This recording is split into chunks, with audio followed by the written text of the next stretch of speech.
Welcome back to Raise Your Vibes. This is Miriam, your host. You know, there's been a frequent topic that I've been discussing, which is narcissism, abuse, trauma, and how to come over it, and how to get over it, and how to also put it behind you. Sometimes there's not always a clear, sharp vision, clear, sharp way. There's not always a path that's right for you and right for someone else. Remember, there's different things that will be right for different people. But what I want to look at is why we go back in the first place. Why do we, when we're abused, torn, hurt, destroyed, basically the shadow of our former selves, why do we go back? Why do we keep going back? Why do we keep getting sucked back in? Why do we keep believing the individuals we're with, the ones that we've shared our heart with, the ones we've shared our life and our soul and our wisdom with, our time with? Why do we keep going back? Sometimes it's not a straightforward answer. All of you that are listening will be coming at it from different perspectives, different spectrums. What I will say is trauma. We have let go of ourselves. We are in our shadow self. We are weak. But at the same time, we have an immense strength as well. It takes a lot of strength to go back to someone who's abusing you. It takes a lot of strength to stay in that situation and to tolerate that abuse. For years and years and years, as I watched certain people in my life firsthand stay in domestic abuse, verbal abuse, emotional abuse, physical abuse, I would feel enraged that the person I loved, the person I cared for, tolerated it and held back tears, held back fear, held back emotions, and swallowed and swallowed and swallowed it. And I would watch this individual with an abundance of love in my heart. And all I wanted to do was shake them to the core and say, why are you staying?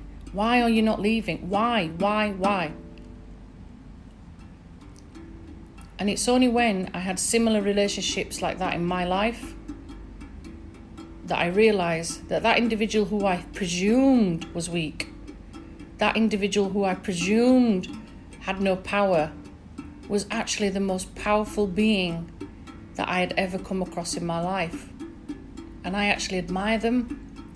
I actually have a lot of love for them, because it takes a lot of courage and a lot of strength and a lot of resilience to stay empowered and stay in that particular scenario. It takes a lot to not fight back. It takes a lot of courage to not speak up. It takes a lot of wisdom to stay silent. The sad part of that is that the pain and the torture and the suffering can overwhelm us. It can consume us. It can entrap us. It can feel as though we're in our own little prison and we're never going to be free. It takes away our happiness, our light, our being. And we're in this conflict and we stay. We stay because we've got children. We stay because we have financial ties, emotional ties. We stay because we don't want society to judge us.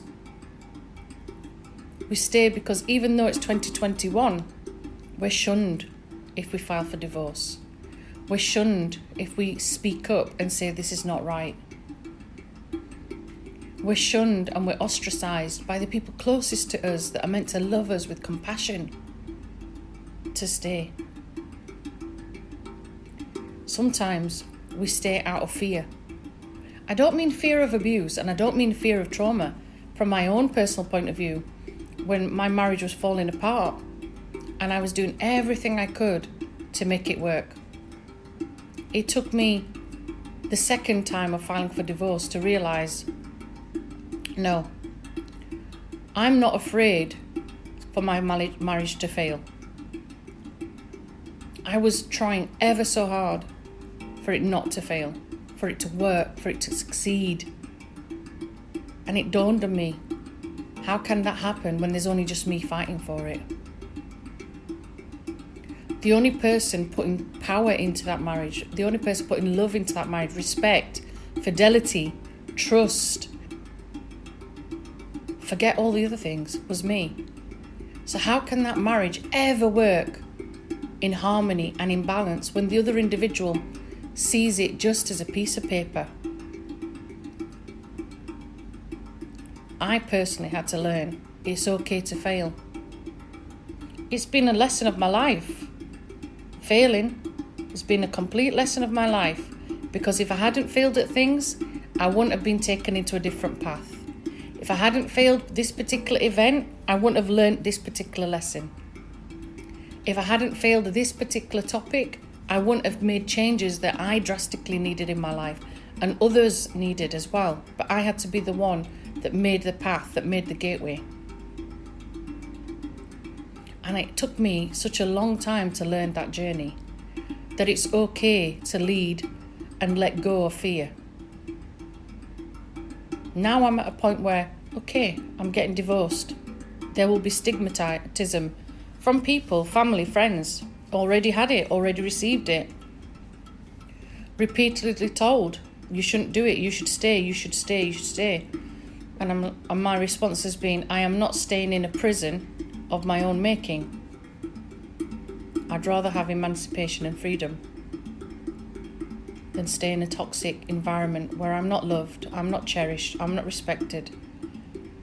And it starts with me. It's very difficult, because in a lot of ways we go back to these types of relationships, whether it's domestic abuse, physical abuse, emotional abuse, financial abuse.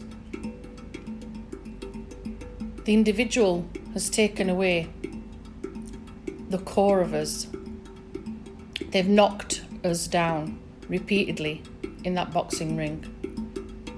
They've shown us the good, the bad, the ugly. Using that Clint Eastwood phrase again. That's down to my dad. But it's true. And we still get suckered in, we still go back. Sometimes these people that take away our power, financially for example, I can remember prior to being made homeless, I was working, I was financially supporting myself, my families. By families I mean my family, my grandparents, my siblings. There was things I was made to be responsible for as an 18-year-old financially in that house. And that's fine, I took it on my shoulders because I was the eldest girl, the eldest individual. And my dad was on one salary, looking after 5 children, not easy. So it didn't hurt to help pay my way. But as our relationship got very, very tumultuous, I knew that I would be leaving at some point. I knew that I'd be forced out, pushed out, kicked out, and it was only a matter of time. And what I started to do was plan, a bit like a game of chess. My father had taken away my savings accounts. Back in those days, savings accounts were on a little paper book, and he had them locked in the safe in our house, along with my passport. And there's only 2 people that had the keys, him and my mother. And it's ironic that when I left that situation, years and years later, when my father and I reunited, he was very dubious as to why I was there. So bear in mind that I was then more financially stable. I had my own property, I had my own car, I had my own finances, furthermore. And he, in his mind, thought that I had come back purely for my money, which was quite laughable actually, because I didn't need it. I was in a very good financial position. I had made sure that I hustled, that I survived, that I looked after myself. I learnt that early on. And what I had done all those years before, without him knowing, was plan. I had opened bank accounts secretly, kept them in a locker at work. He didn't know. Slowly I was moving money across. He didn't know. Did the same tactics further on in my life, because we have to be smart. And these individuals, they think, it comes from love, by the way. They think it comes from love and protection and caring for you. But actually, it's narcissistic, it's control. And it's taken away your power. And a lot of the time, somebody will say to you, oh, if you're having trouble in your marriage or your relationship, you can come and stay with me. And majority of the time when we go back to that abusive cycle, it's because we know the other individual also has a condition upon that situation. You can come and stay at my house, but you must do this. You can come and live with me, but you must do this. And so on. To the point where it's far better to go back to the horrible prison that you shackled to consistently than to even try be a free bird. Sometimes you'll have someone that comes into your life. I've done this for someone I care about deeply, where you can see that person is desperate to leave, desperate to move forward, desperate to be free. And you offer them shelter. Unconditionally, you offer them shelter. Now, the shelter could be the physical act of giving up your home. The shelter could be your time. The shelter could be your energy. The shelter could be taking them to the hospital for numerous visits after they've been assaulted and holding their hand. Again, things that I've done. It could be that you've supported them, you've listened to them pour their heart out after they've told you that they've been sexually abused repeatedly. You've tried to enable them, you've tried to help them, you've tried to get them the care and love that they need. You've tried to help them break free. Again, these are all things I've personally experienced helping individuals with. And that's becoming frequent more and more. But the one best thing we can do is to help people and come from it from an unconditional point of view. When you give something, give it freely. Don't expect it back. If you're going to expect it back, don't give it in the first place. Give things with a free heart. If you wish that person love, compassion, a safe space. A lot of people that leave domestic violence, abuse, trauma, emotional, physical, mental, financial trauma, struggle to get rid of that anxiety, struggle to break their patterns, struggle to just live normal. One incident where I was helping someone, and I can relate to this, which is why there was no judgment whatsoever. And that's another thing. You must learn not to judge. Was when an individual struggled to feed herself and her child because she couldn't part with $1.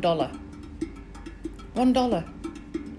And the only time she did was when she purchased the food item, and one food item came free with it. Therefore, the dollar was actually 50 cents for each of them. Think about that for a minute. Somebody can control you so much. They can be in your mind so much, the control, the power that they have over you, that you think you and your child, the child that this person has provided, is not worthy of $1. But it's okay for them to spend a huge amount of money on themselves. Think about that. What does that say about our self-esteem and our power and our love for self? It isn't there. When we also learn to love ourselves and we also learn that financial freedom It takes a long time, because sometimes we are being abused in such a secretive manner, we don't realise that we're giving a huge part of ourselves away. We don't. And that's why we go back. We go back and back and back and back. And we are beaten. Not physically, always, but spiritually, mentally, emotionally. We have good people come into our lives, people that genuinely love us for who we are. And we allow them to get close to us. And sometimes we end up saying things we don't mean, and we push them away. Sometimes they're there to help us and be patient with us and love us. And we don't realise that our anxiety is so triggered that we push them away because we think we're not worthy of their love. Or we're coming from a place of neediness as well. Or we're coming from a place that's screaming, please help me, please help me, please help me. Because at the end of the day, that individual that has come in your life has become such an important person to us. They've become a security blanket. They've become a place that you want to call home. They've become your safe haven. And they've become someone that you love and care about so much. And it's love that you've not been even able to give yourself. But you can recognise that this person genuinely wants me out of this situation, and they're doing everything they can to help me. Sometimes we keep going back and back and back. Some of us haven't survived. One of my very young friends, when I was a teenager, ended up being murdered. And I didn't know at the time what was going on. I knew she was not happy, and I knew she wasn't being herself. And her death hit me like a thunderbolt, because obviously she was my age. And I think it hit me more when it was all over the news that she had been murdered in a car park in Doncaster. None of us saw it. None of us understood what had been going on and what had been happening to her. And the relationship she was in, where she thought it was love and compassion, was actually somebody that was sexually abusing her and using her as a prostitute. And unfortunately, one of the clients that she ended up being with murdered her and left her in this car park. I never got over that. Her mother, bless her, ended up writing a book about it. She's called Irene Iverson, and the book is Fiona's story. Reason I'm saying that to you is because sometimes some of us don't survive. And sometimes we don't know the signs, and we don't know the symbols, and we don't know what's happening right in front of us. Irene, who was my physiotherapist at the time and a very close family friend, was someone that my family and I loved and cared for humongously. And we admired her for fighting for other daughters, for other people, not to be in that situation.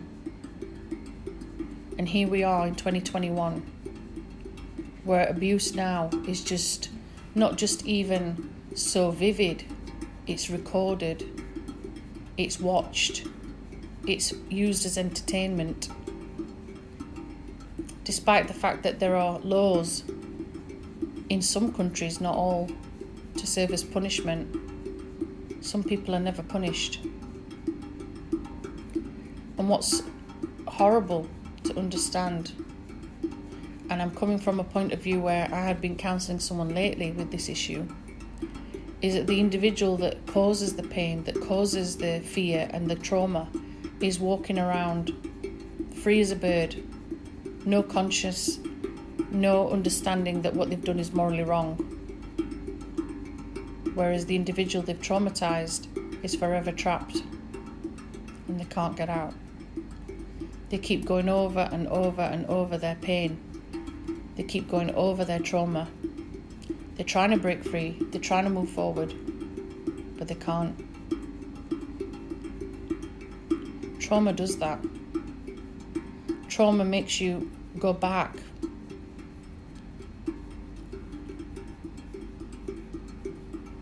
Try to look at the people around you and see who is there as a support mechanism. Who's there that loves you, supports you, wants the best for you, that's not going to judge you. There probably might be one, maybe two people in your life that's able to do that. And you know what? Sometimes that's more than enough. The main thing is trying to get over it, trying to move forward, trying to heal from it. I'm not judgmental. I've seen people go back. I've done it myself. But also, I've learned to let go and move forward as well. And that's not been an easy journey too. And it's interesting that in my life as a counsellor and as a teacher, as a life coach, as a motivational speaker, so many different hats that I'm wearing all the time. But the one thing I always do is wear my heart on my sleeve. I've always been known for being direct and straight to the point. And there are times there are life lessons that people just need to hear straight up gangster style. Because you can't sugarcoat it. You can't keep putting plasters on it.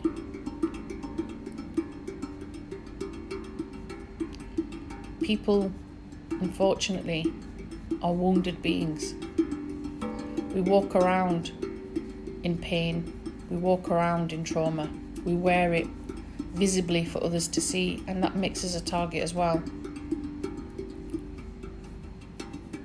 But if we have got people that are going to enable us to move forward, that are going to empower us to move forward and to stay going forward, then we're very blessed. But it's not an easy journey. It takes a long time to get rid of old patterns of behaviour. It gets a long time to get rid of anxiety, to not feel pain and trauma for the things that people have put us through. We can only try to move forward. We can only try to enable ourselves to leave that toxic place, to have financial support, emotional support. One day we're going to be free. One day we're going to be emancipated. One day we're going to learn to love ourselves enough to say, no more drama, as Mary J. Blige says.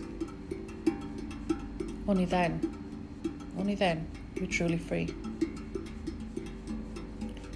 Don't be in a situation, guys, if you're listening to this, where you stay.